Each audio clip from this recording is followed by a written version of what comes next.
आज मैं आपको संधारित्रों का समांतर क्रम संयोजन बता रही हूँ। माना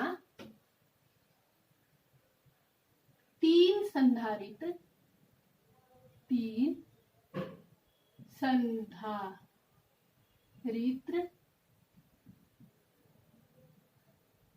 C1 C2 C3 को समांतर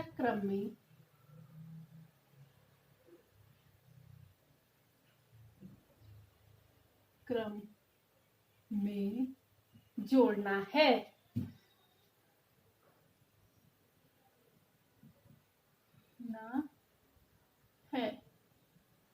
तो सर्वप्रथम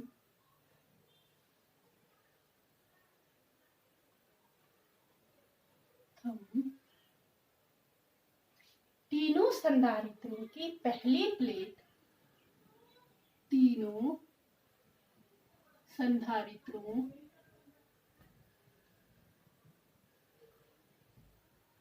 की पहली प्लेट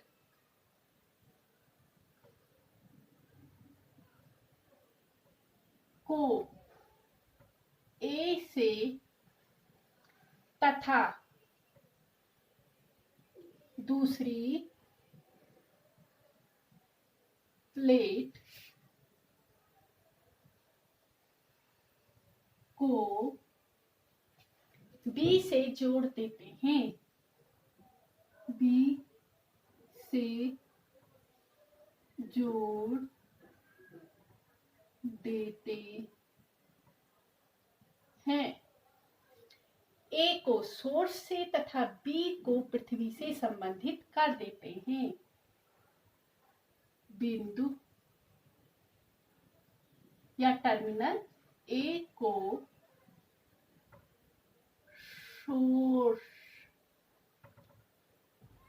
स्रोत से तथा B को पृथ्वी से संबंधित कर देते हैं।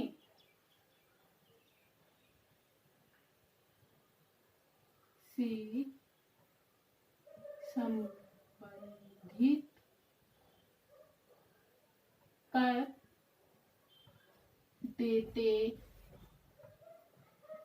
हैं। अब माना सोर्स को पृथ्वी से नहीं, बी को पृथ्वी से संबंधित कर देते हैं। बी को पृथ्वी से संबंधित करने के कारण बी का जो आवेश है वह पृथ्वी में चला जाएगा या पृथ्वी से आवेश आकर इसको उदासीन कर देगा, क्योंकि इसकी दूसरी प्लेट के बाहरी सिरे पे क्या हो जाएगा, प्लस आवेश, आप जानते हैं। तो ये क्या हो जाएगा, शून्य विभव पे। अब देखिए, अब लिखेंगे आप Q माना टर्मिनल A को Q आवेश दिया जाता है, या फिर सोर्स से क्या दिया जाता है, स्रोत से क्या दिया जाता है, Q आवेश दिया जाता है। स्रोत से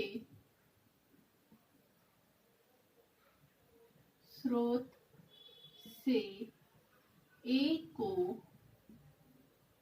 Q आवेश देने पर यह तीनों संधारित्रों में बट जाएगा। यह तीनों संधारित्रों में बट जाएगा,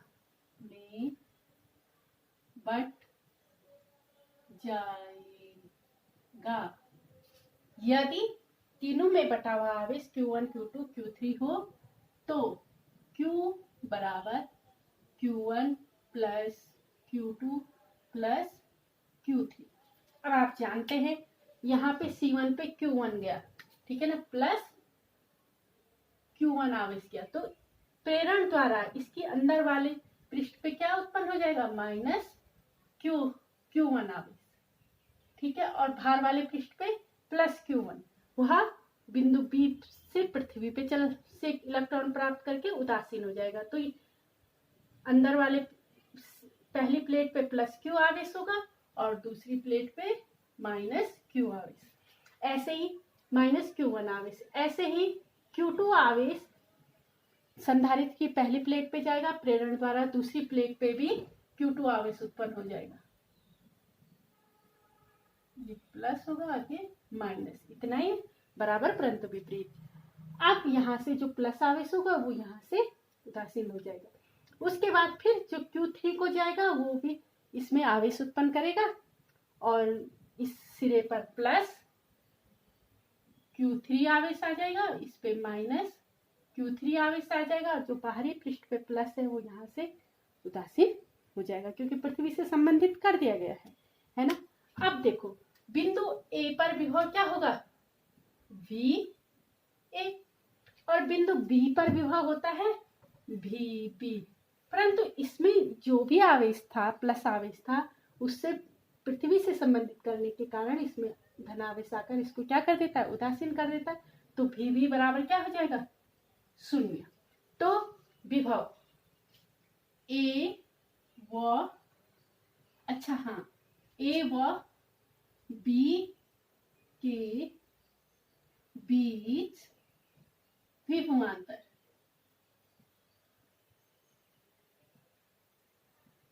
भाई जैसे जैसे स्रोत से बिंदु A को आवेश दिया गया वैसे ही वैसे क्या हो गया विभव में परिवर्तन, विभव बढ़ता गया। तो कितना बड़ा है V बराबर क्या हो जाएगा VA माइनस VB, और VB तो क्या हो गया 0, तो VA माइनस 0 V यानी कि V बराबर VA, यानी कि इन तीनों के बीच A और B के बीच विभव सब तीनों पे क्या होगा समान होगा, ठीक है ना। अब हम जानते हैं, क्या जानते हो आप, हम जानते हैं कि प्रत्येक संधारित्र के लिए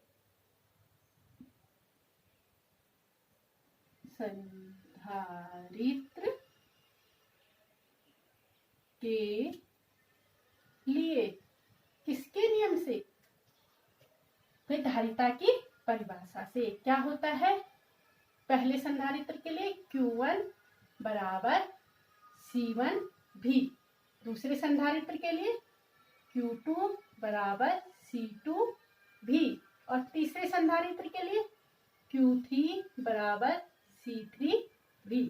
अब ये मान समीकरण 1 में रखने पर, क्योंकि V तो क्या है सबके लिए बराबर है, VA बराबर V, यहाँ पे आप लिख सकते हो अतः तीनों संधारित्रों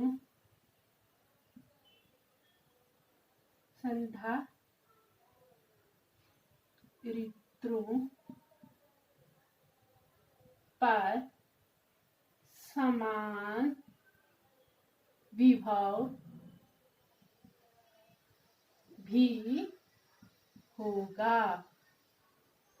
अतः तीनों संधारित्रों पर समान विभव क्या होगा भी होगा, इसलिए ये हो गया। अब ये मान समीकरण 1 में रखने पर Q1 Q2 Q3 के मान समीकरण 1 में रखने पर क्या हो जाएगा, Q बराबर Q1 की जगह C1V, Q2 की जगह C2V, Q3 की जगह C3V, इसमें V कॉमन ले लिया तो Q बराबर V C1 plus C2 plus C3। अब अगर हम इन तीनों संधारित्रों के बजाय इसमें एक बड़ा संधारित्र क्या रखें C रखें, एक ही संधारित्र रखें और जिसकी धारिता क्या हो C हो और उसको प्लस Q आवेश देने पर उसके विभव में वृद्धि भी हो, तो तुल्य धारिता यदि ए व बी के बीच एक सी धारिता का संधारित्र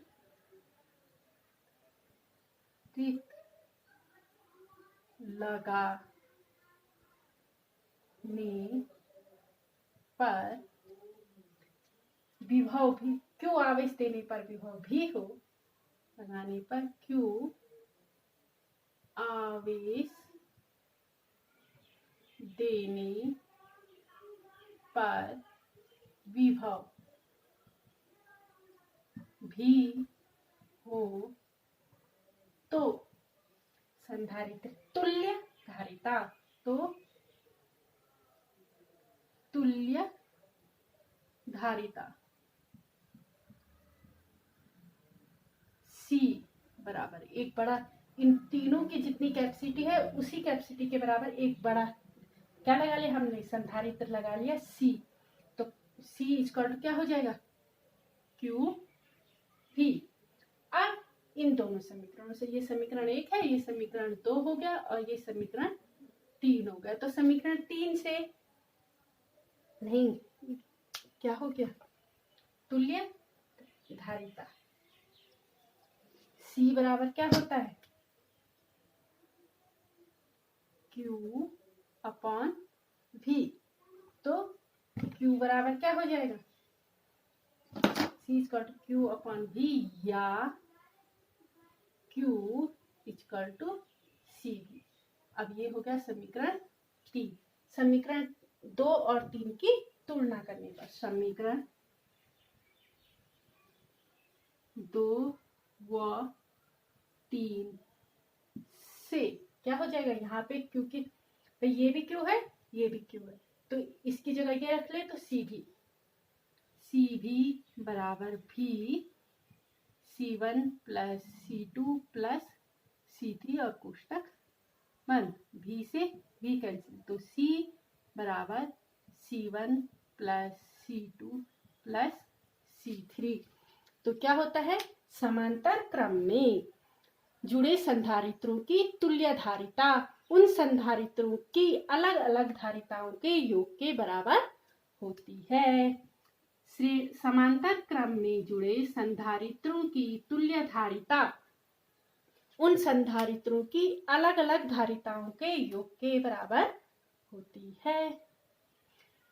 फिर से समझ लो, हमने क्या किया भाई, 3 संधारित्र C1 C2 C3 को श्रेणी क्रम में जोड़ा। श्रेणी क्रम में जोड़ने के लिए हम क्या करते हैं, इन संधारित्रों की पहली प्लेट को एक बिंदु A से जोड़ देते हैं और दूसरी प्लेट को एक बिंदु B से जोड़ देते हैं, B को पृथ्वी से संबंधित कर देते हैं और A को सोर्स से जोड़ देते हैं।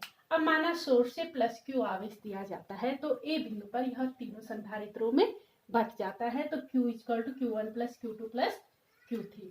इसके बाद हम देखते हैं कि क्योंकि इस पे जो आवेश दिया तो इसमें विभव हुआ, तो यहाँ पे हो गया विभव V1।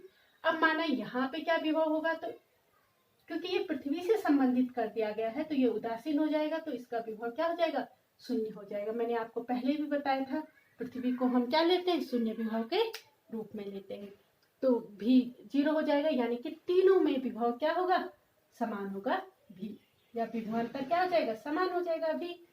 अब हम जानते हैं कि प्रत्येक संधारित्र के लिए क्या होता है, Q1 बराबर C1 भी, Q2 बराबर C2 भी और Q3 बराबर C3 भी। ये तो आप किसे धारिता की परिभाषा से निकाल लेंगे।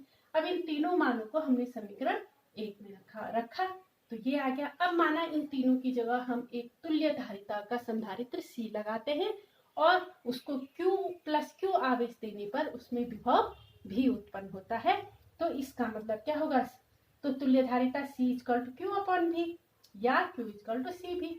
और ये मान हम इन दोनों समीकरणों की तुलना करेंगे, तो इसमें भी Q है इसमें भी Q है, तो इसकी जगह यहाँ पे C भी रख लेंगे, तो V से भी कैंसिल हो जाएगा और C बराबर C1 plus C2 plus C3। समांतर क्रम में जुड़े संधारित्रों की तुल्य धारिता क्या होती है, उन संधारित्रों की अलग अलग धारिताओं के योग के बराबर होती है।